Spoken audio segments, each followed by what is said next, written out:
Всем привет, дорогие друзья, другие подруги, здрасте. Бритье. Я знаю, что это видео выйдет в субботу, а потому на эту субботу я постарался сделать для вас максимально кошерный набор. Во-первых, сегодня первая бритва от Дмитрича выйдет в свет. Если вам интересно посмотреть, как бреет бритва от компании, которая ведет свою родословную 1973 года, тогда вы правильно попали по адресу. Следующее. Сегодня будет мыло, которое сделано по старым рецептам, но несколько адаптировано к современной действительности. Если вам это интересно, тогда вы опять попали и опять по адресу. Сегодня будет помазок от известной компании, который настолько понравился самой компании своей эргономичностью и качеством, что она прям радуется, что она сделала этот помазок не дешевый, но радуется. Тогда вы опять по адресу. Ну и, конечно же, автошейв. Автошейв, ребята, сегодня будет просто шо пипец по запаху. Как будет действие, мы это еще узнаем. Но это еще не все. Сегодня еще будет парочка приспособ, которые я никогда не показывал на видео, а сегодня покажу. Если вам все это интересно, тогда вы по адресу и на крупный план. Ну а я начинаю подготовку. Догоняйте. Это и есть предметы сегодняшнего обзора, а теперь давайте обо всем по порядку. Пляшущие человечки.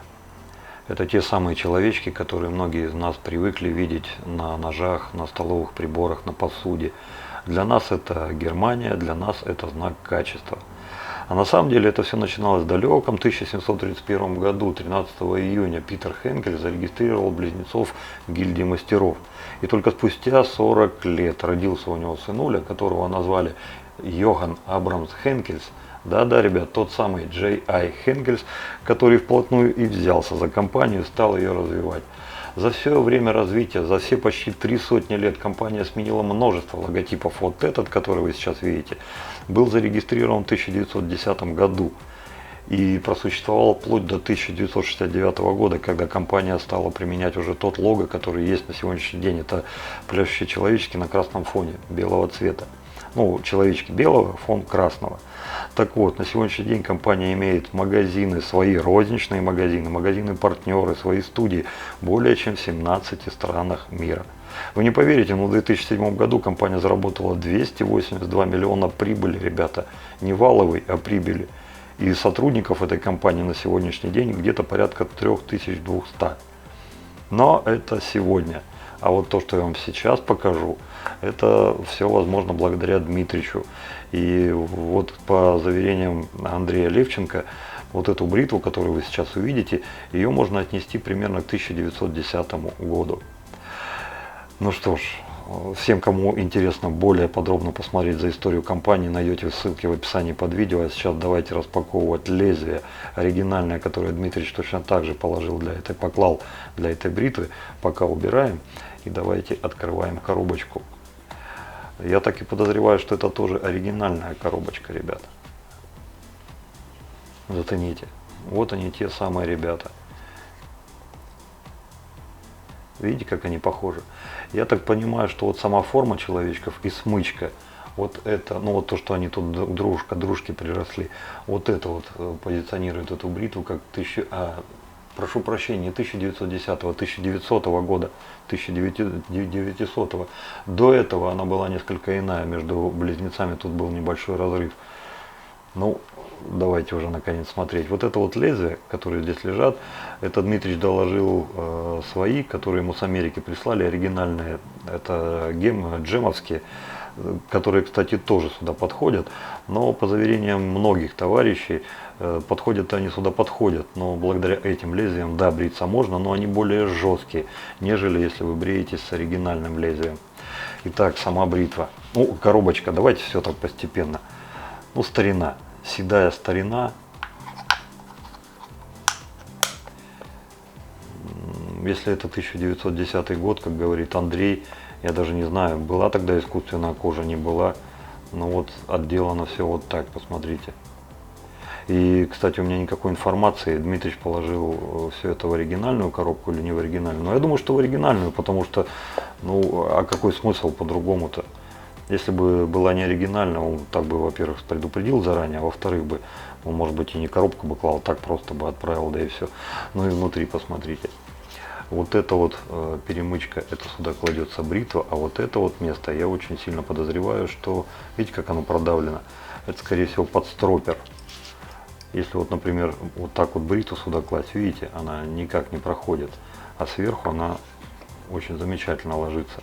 Так вот, скорее всего, сюда входил специальный стропер, в который можно было вытащить лезвие, вставить и отдельно с ним или на камне, или на ремне поработать. Так, все, с коробкой разобрались, пошли пощупаем саму бритву. Вот она какая. Те самые пляшущие человечки. Давайте я вам их подробно покажу. Точно так же вот они корефанятся посередине, держатся дружка за дружку. Сама же бритва — торжество минимализма. Здесь нет ничего лишнего. Сама ручка, крепление, фиксация крепления, предназначение вот этих вот вещей, которые здесь вот и там сбоку расположены. Я думал, что это в начале направляйки, но, как сейчас понимаю, скорее всего, ограничители. У меня после того, как я ставил сюда лезвие, был всего лишь один вопрос. Я его озвучу после того, как ставлю лезвие. Ну и само лезвие, конечно же. Вот оно. Давайте еще на нее полюбуемся. Я не могу, прям такая лялечка такая, прям ух. Прям. Ну, фиксация лезвия происходила обыденно. То есть вы берете, вставляете лезвие, да, после этого колесиком вот так вот хоп, закручиваете, вот этот дужка поджимает лезвие, и все у вас хорошо, все у вас замечательно, продолжаете бриться. Вот. Ну и лезвие. Лезвие в родном оригинальном контейнере. Но контейнер непростой. Мало того, что он свой родной, цвиллинговский, то есть хенкельский, близнецовский. Посмотрите, как он выглядит. Немцы, они и в Африке немцы. Любят они всего продумать до мелочей, сделать дотошно, так, чтобы у них там все удобно было, чтобы вот прям любят они это дело, любят. Вот смотрите, даже вот вытаскивая это лезвие, хоп, видите, насколько кромка далека от самой кассеты, а все это не случайно. Чтобы никак не царапать лезвие лишний раз, у них еще внутри вот такая вот вставочка, вот посмотрите, отдельная. И уже после того, как с кассеты вытащили, вы уже спокойно можете вытащить само лезвие. Теперь мы всю кассету можем спокойно убрать в сторону. Вот оно какое. Вот так вам, наверное, хорошо будет видно. Красивая, красивая. Но если вдруг представить, что мы с вами перенеслись в 1910 год и решили побриться этой бритвой, то в обиходе у людей той эпохи были еще одни необходимые для них вещи, чтобы они могли спокойно побриться вот таким инструментом. Это, ребята, строперы. Они были как ручные. Дмитрич такой прислал, он там в коробочке один есть. Так и вот такие полумеханические. Смысл, который заключался в следующем. То есть вы вставляете вот такой стропер. Вот, кстати, здесь написано даже куча информации. Wilkinson Sword. Сделано в Англии. Вставляете специальный ремень специальный в смысле по размеру, чтобы он соответствовал вот этому размеру. Здесь вы крепите лезвие. Вот в этом месте вы крепите крючок, который закреплен, ну или где-то там на стену, и правите лезвие. Кроме таких строперов были еще вот такие. Наверняка были еще какие-то, но вот Дмитрич прислал всего два. Здесь все практически то же самое. Вставляете ремень, но лезвие вставлялось уже, видите где. Сейчас для того, чтобы поправить это лезвие, я вам предлагаю перейти вначале вот на этот стропер. Почему этот? Здесь, как говорит Дмитрич, какое-то было напыление, но не зеленая паста, а такой вот аэрозольный вот баллон. И вот он давно-давно уже разбрызгал, это вот просто след остался. С тех пор он уже давно ничего не сделал. А вот с этой стороны алмазная пыль. Этим ремнем он рекомендует пользоваться только тогда, когда, допустим, мастер заточил лезвие и после этого хочет поправить его кромочку, там то все, выровнять все, ну вот эту вот елочку убрать. Так вот, вначале с этой стороны, теперь потом с этой. И уже после того он говорит, что нужно переходить на полировку, вот на все это.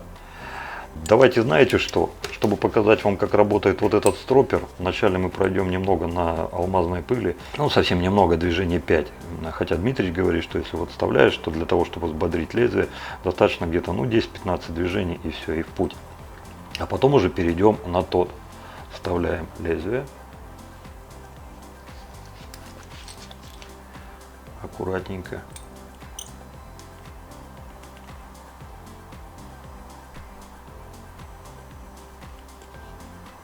Вот так вот посерединочке его поставим. Ну и все, мы готовы к работе. Сейчас я его вот так вот аккуратно поставлю, переставлю камеру. Так, здесь все нормально. Вот пододвинем чуть-чуть вот так. Опа. И пойдем с вами отстропорим лезвие.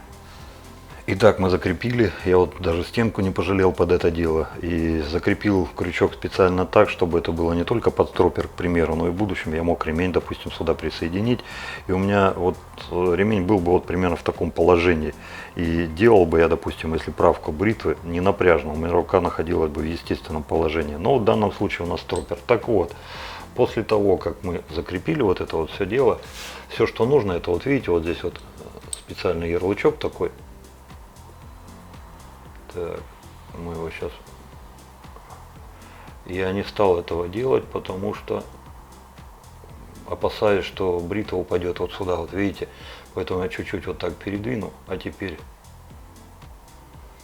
спокойно. Беру за этот язычок и раз, два, три, 4, 5, 6, 7.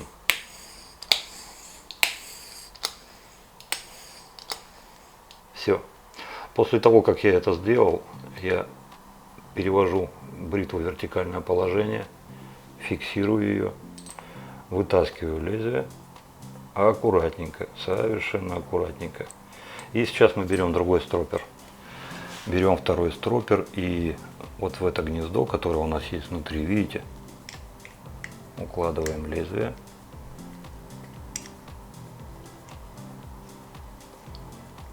Вот примерно посерединке.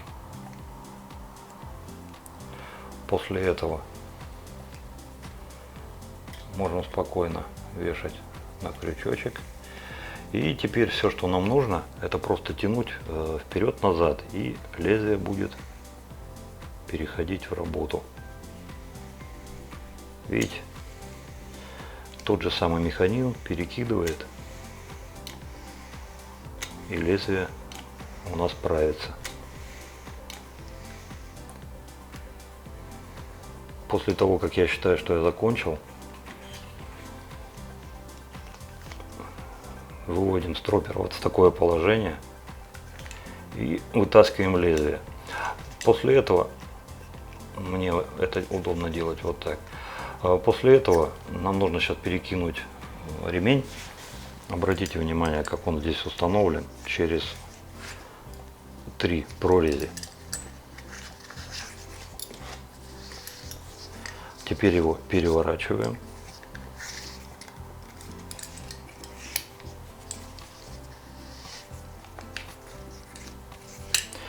И теперь у нас получается, что самая-самая полировочная сторона, она у нас выходит уже в рабочее положение.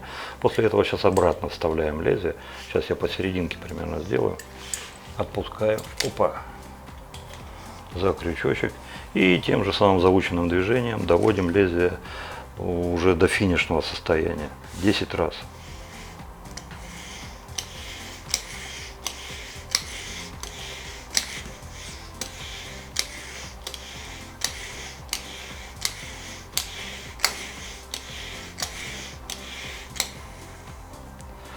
Посерединке снимаю, аккуратненько держим его в таком положении, убираем кожу, чтобы, не дай бог, не порезалась, и вытаскиваем лезвие. Но вот все-таки я по себе заметил, что мне неудобно в эту сторону вытаскивать, мне гораздо удобнее вот так его выдавливать, а здесь уже потом вытаскивать. Вот, все, пошли вставлять лезвие в бритву.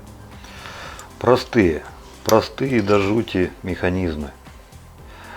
Но я не думаю, что сейчас такого не могут. Скорее всего, могут еще и лучше. Тогда просто необходимость в них была, и поэтому вот люди как бы не тоже сумяшися их и делали. А нам это в диковинку. Ну, может потому и в диковинку, что сейчас нет такой необходимости, а тогда была. Ну, прикольная штука. Еще раз огромное спасибо Дмитричу. Послужит верой и правдой, и обязательно мы это будем использовать. Пришел черед вставлять лезвие. Давайте я, наверное, вам сделаю покрупнее, чтобы никто не пропустил этот важный момент. Тут ничего сложного. Тут самое главное попасть вот под эти вот штучки, а потом зафиксировать необходимое лезвие. У кого будет вопрос, здесь вот есть такие вот выступы небольшие, вот видите, вот за них лезвие и будет цепляться. Итак,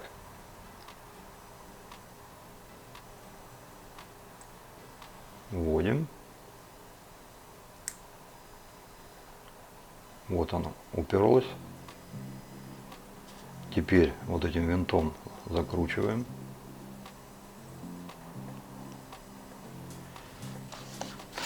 Так вот, ребят, тот вопрос, который у меня был. Посмотрите, здесь регулировок нет никаких совершенно, от слова совсем. Это чрезвычайно простая, хоть и так и не кажется на первый взгляд, машинка. Крепление, направляйки, которые не дают лезвию ходить влево-вправо, ну и плюс еще сверху как бы его фиксирует. Две функции сразу.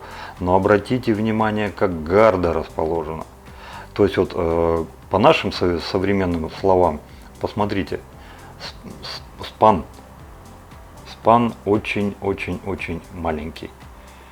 Это говорит только об одном.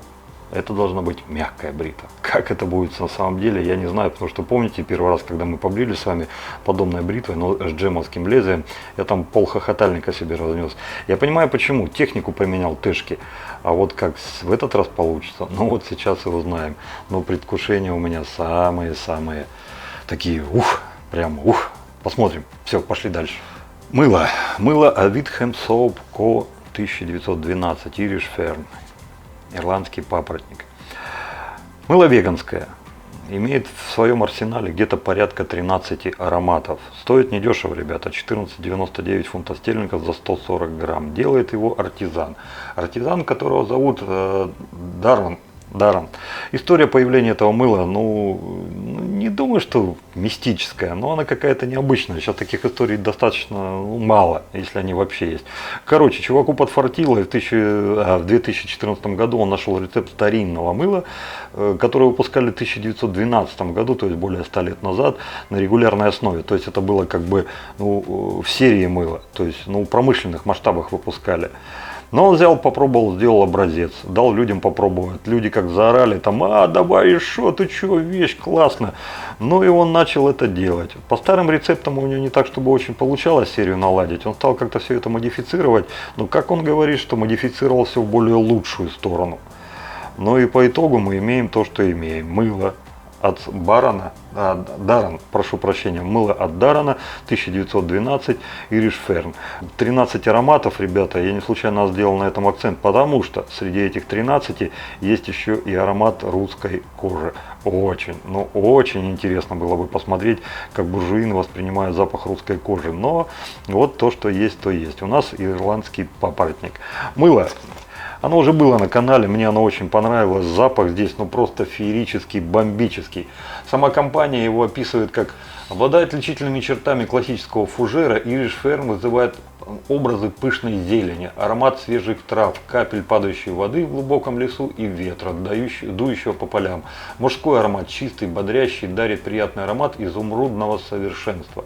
Верхние ноты: лимон, герань, розмарин, лаванда, ноты сердца, клевер и белый кедр. Базовые ноты: пачули, сандал, дубовый мох и бобы тонко. Ребята, я не знаю, кто такие бобы тонко, но вот пахнет на самом деле, просто бум, взрыв мозга. Давайте, знаете что, давайте вот этой вот штукой, которая является твердой, сегодня побреемся. И вот после того, как я завершу бритье, я вам расскажу, как для меня это пахнет. Но этот запах тот, который вас равнодушным не оставит точно. Если у вас есть хоть малейшая возможность приобрести нечто подобное и свободные средства в размере 15 фунтов стерлингов плюс доставка, ребята, не пожалеете. Просто классно. Хорошо. Это будет то мыло, которое нам сегодня послужит. Взял его не случайно, сами понимаете, почему бритва такая, ну вот как бы и мыло. Все, пошли дальше.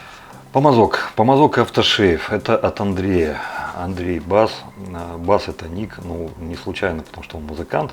Давно мы с ним уже не контактовались, наверное, больше 1,5-2 месяцев. Надо обязательно, вот сегодня после обзора напишу ему, спрошу, что да как, потому что, ну, этот ковид гребаный, там мало ли, всякое может быть.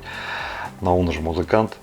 Так вот, давно Андрей прислал мне вот этот вот помазок, и он на обзоре еще ни разу не был. И вот сейчас вот при переезде он всплыл, и я хочу его, ребята, вытащить и показать вам, потому что, ребята, это Simpson. Simpson Pure Badger номер 2, Eagle.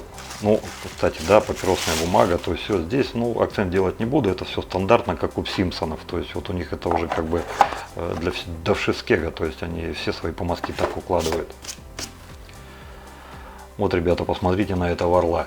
Это помазок длиной 90 мм, высота ручки 45, узла, как вы понимаете, 45 тоже, при диаметре 22 мм и вес 63 грамма. Компания говорит, что она на этот помазок ставит ручку эргономичнее, которой они никогда не делали. Брут. У них много эргономичных ручек, это в том числе. Мне вот это тоже понравилось. У нас есть нечто подобное, но оно просто чуточку длиннее. Я вот сейчас думаю, напрасно надо чуть-чуть короче делать, потому что смотрите, как фаланга пальца кладется. Но это все для средней руки. Если у вас лопата или маленькая ручка, ну, короче, все, кто с маленькой ручкой и со средней, вы меня поймете. А вот у кого лопата, ребята, ну, тут сами смотрите, потому что вы только вот так вот будете держать. Ну, как бы вот, тут смотрите сами. Pure Badger это не очень высокого класса барсук, но сделан он по высокому классу. Я вот специально тут перед вами трясу волосами, чтобы вы посмотрели, как вот это вот все выглядит. Потому что смотрите, как прям нравится. Чем мне Pure Badger, скажем так, всегда был отличителен, это тем, что в работе он колется. Будет ли колоться этот, я не знаю, но то, что он подстрижен, это да, это видно, но сделано все аккуратно. Вот первое впечатление, когда вы берете вот эту вот замечательную штучку с акриловой ручкой с закосом под кость, но это фишка Симпсонов, так что тут удивляться нечему. И, кстати, да, вот еще одна фишка Симпсонов: на слоновой кости писать черным красивым шрифтом. Ну, сразу знаете, к бабке не ходи, вот сразу, вот, так это Симпсон. То есть вот есть у них такое. Так вот, ну, я не знаю, ну, ребята, ну, это цена, конечно, 58,5 фунтов стерлингов. Ну, это как бы не хухры-мухры. Не каждый за Pure Badger согласится отдавать такие деньги. Но здесь фирма. За что здесь платятся такие деньги? Я вам могу сказать только после бритья. Может быть, у них такой Pure Badger, что вы такого Pure Badger вообще в жизни никогда не видели, да и хрен когда узнаете. А может быть, просто за фирму. Ну, вот в конце бритья и узнаем. Но пока впечатление самое.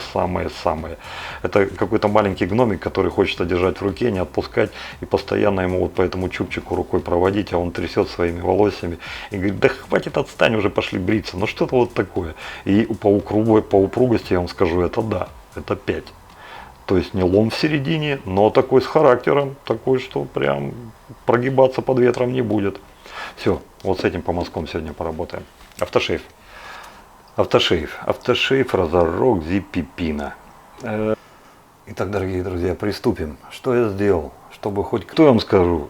Официальная версия это то, что вот якобы там у них какой-то хороший такой чувак был с чувством юмора повышенным, который вроде бы там всем хорошее настроение дарил. Ну вот и решили называть этот автошейв Зиппипина.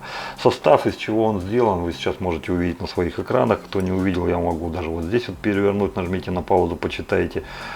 Бутылка стандартная, стеклянная фляжка, крышка металлическая, дозатор тоже стандартный, как все у Разороков. Но и еще одно, что стандартно, это то, что компания умеет работать с запахами. Как только я понюхал вот эту штуку, мне прям такой Зиппипина прям перед глазами стал, что прям ух, как хорошо. Пока мне это больше нравится. Это не имеет отношения к фруктам, к тропикам, к джунглям. Это, знаете, это что-то такое летне-барбаршаповское, я бы вот так вот сказал. Это что-то разудалое, и это как будто тут сразу схлестнулись несколько чуваков. Тут один с шипром пришел, другой с 4711, третий пришел там с голубым Флойдом, а тут какая-то девушка еще мимо прошла и своим каким-то парфюмом, хвостиком махнула. И вот это вот все вместе в тугой узел как перебинтовалось, а тут еще выходит старый, хороший, добрый мастер, у которого на груди, вот знаете, как вот у черкесов вот эти вот гильзы, у него так вот эти вот бритовки торчат под каждую щетину для каждого клиента в белом халате. И уж он-то пахнет так, как надо пахнет. И вот во всем этом букете вот это все, знаете, и вот иди разгадай, как это пахнет. Вот будем бриться и угадывать, как это пахнет. Да, забыл, еще одна штука. Ребята, своего постоянного клиента я хочу сменить сегодня на натурала. Тот, который опасная бритва РФ подогнала. Да, он дороже, зато он натурал. И сегодняшней компании, я думаю, он будет как нельзя более кстати. И еще маленький анонс. Скоро этот тоже будет натуралом. Как? Скоро узнаете. Как-то повторить то, что делал Ефим Львович. Я набрал сюда воды, в мыло воды, покултыхал, подождал, пока мыло расслабится, потом чуть-чуть насбивал смоченным помазком, добавил все это в чашу. В чаше я чуть-чуть это помазочком взъелозил, потом ложечкой взял, чуть-чуть собрал еще вот этого мыла и добавил в чашу. И вот у меня вот получилась вот такая вот сметана, не сметана.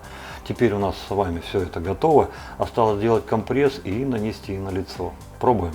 А помазок, чтобы он пока не скучал, я его обратно отправлю в водичку, чтобы он не стоял сухим. Хорошо. Если так приблизительно вот думать, сколько держать, то получается, ну, пока полотенце не остынет до температуры кожи, это примерно минута, полторы-две, не более. Теперь берем вот эту вот кашу.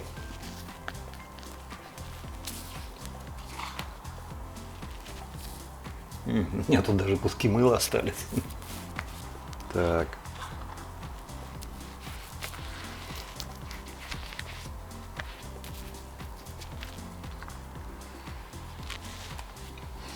Ну и массирующими движениями вгоняем все это против шерсти.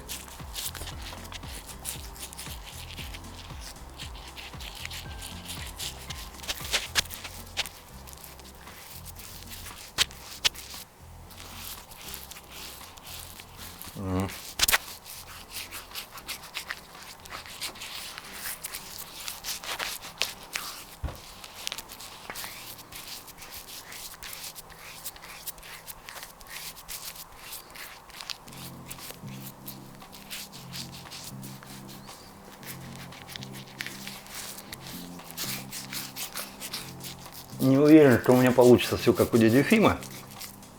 Но хотя бы постараться-то мы с вами можем попробовать, попытаться. Против шерсти. Теперь пока сполосну руки, пока возьмусь за помазок, но это пройдет 30-40 секунд, минута. И сразу начнем взбивать. Помазка убрал лишнюю влагу. Дмитрич говорит, что просто встряхивал. Ну вот, я просто вот так вот убрал, все, влаги нет. Возможно, даже слишком много нет. Вот так тоже нет, но влаги все же побольше. Не получится. Видать, слишком жидкая у меня сметана получилась. Поэтому я сейчас дозаберу помазок, сделаю все правильно. Там же мыла уже не было, а я его сейчас в чашке возьму. И мы с вами пойдем на лицо. Чаша Урмаса в этом плане более чем подходящий инструмент. Посмотрите, какая прелесть у нас получается. Вот такую сметану, скорее всего, и надо было сразу изначально делать. И вот эту сметану наносить. Да, наверное, так было бы правильнее.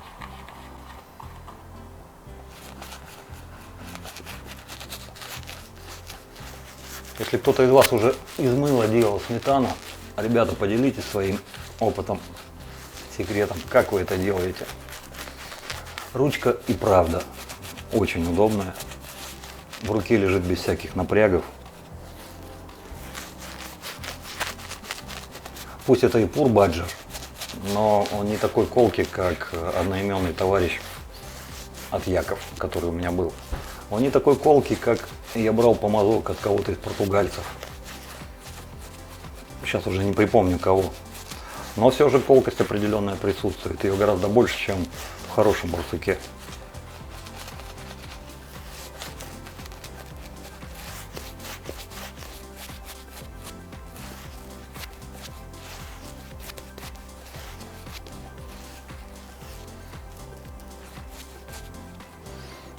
Вот, как-то так.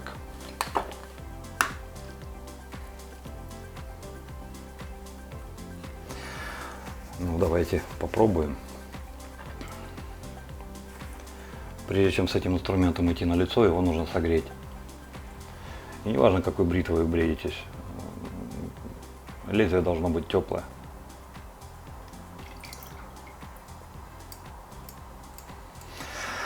Ну что, давайте посмотрим. Сыкотно, но эксперимент. Так, камешек.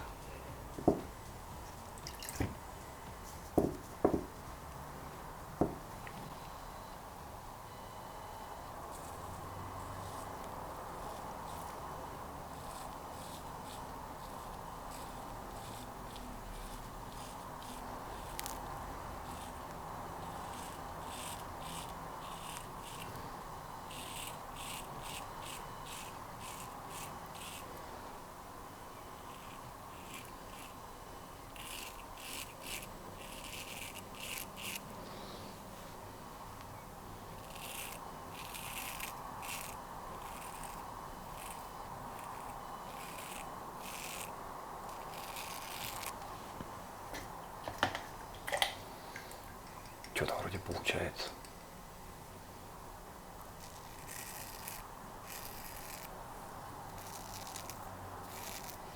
В этом бритье я постараюсь исправить те ошибки, которые я допускал при первом бритье.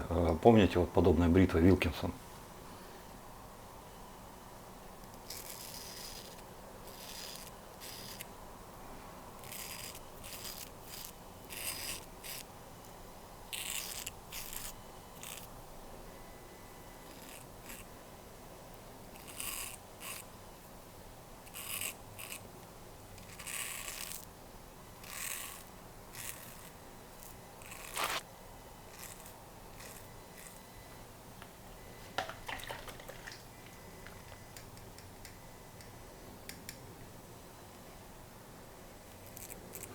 Там я когда пытался сделать вот это вот движение, вот там-то я себе раны понанес.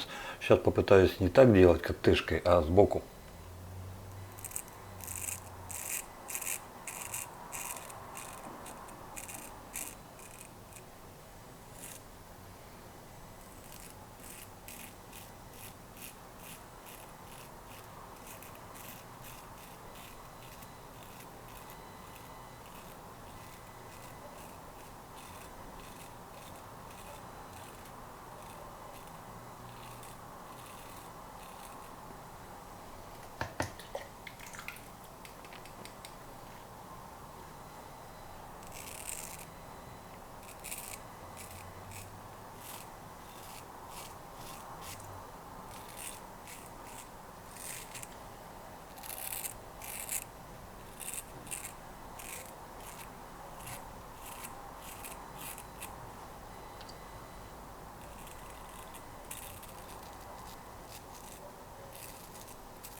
Ну, две вещи. Первое. Дмитрий честно предупредил, что если опаски он довел до совершенства, тест на волос он не показывал, то вот с этими каваниной для лезвий он не успел. Поэтому, говорит, если у тебя там что-то где-то как-то, говорит, ну, пускай ребята тебе помогут, заточат. Я не знаю, к кому обратиться здесь, ну, рядом в Омске никого нет. Поэтому, ну, пожалуй, в моей ситуации все, что я могу сделать, это, наверное, еще на ремешке погонять и посмотреть, что из этого получится. Сразу же выходить сейчас. Ну вот это был мой проход по шерсти. Сразу же сейчас выходить напротив шерсти. Вот такая мысль в голову закралась. Но я не знаю. Ну, только если вы обещаете, что среди вас нет людей, которые от вида кровища там в обморок падают, тогда да, тогда могу попробовать. Что-то тут прям вообще.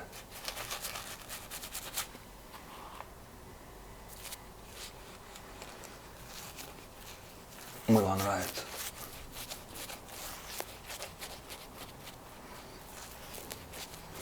Итак, убирайте детей от экрана. Сейчас попробую против шерсти сразу пойти.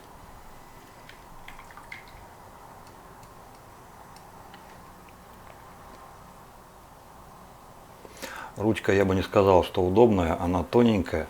Если у вас рука мокрая, и она будет крутиться. Камешек в этом случае, конечно, помогает очень хорошо.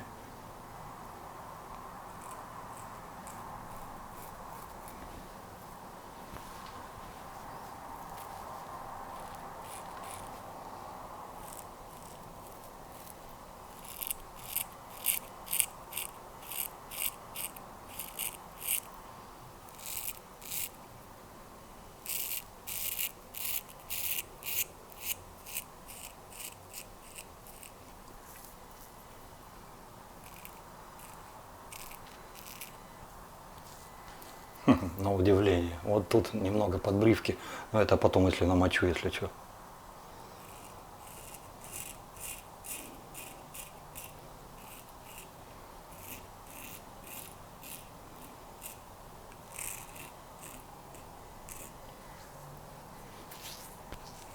Как остается. Ну ладно, на подбривке тогда пущу все это.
Ну, лезвие, конечно же, если с опаской сравнивать, оно менее острое.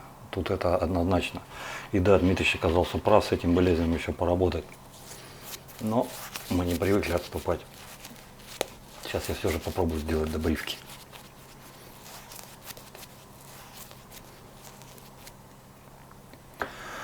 По варианту дяди Фимы пока не очень-то получается. Два прохода я имею в виду.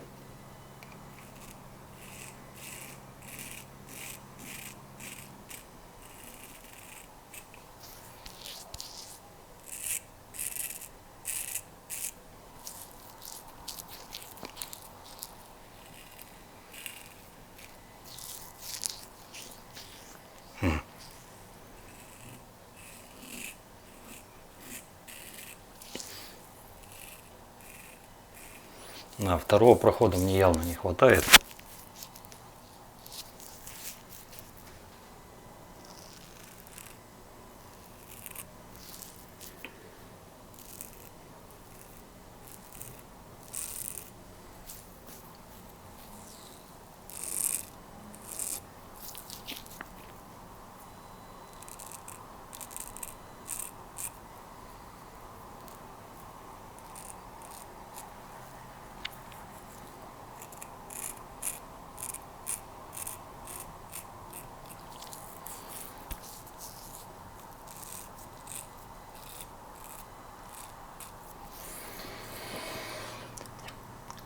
Все.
руки и что-то там с ними делал, я так понимаю, то ли дезинфицировал, то ли еще что-то.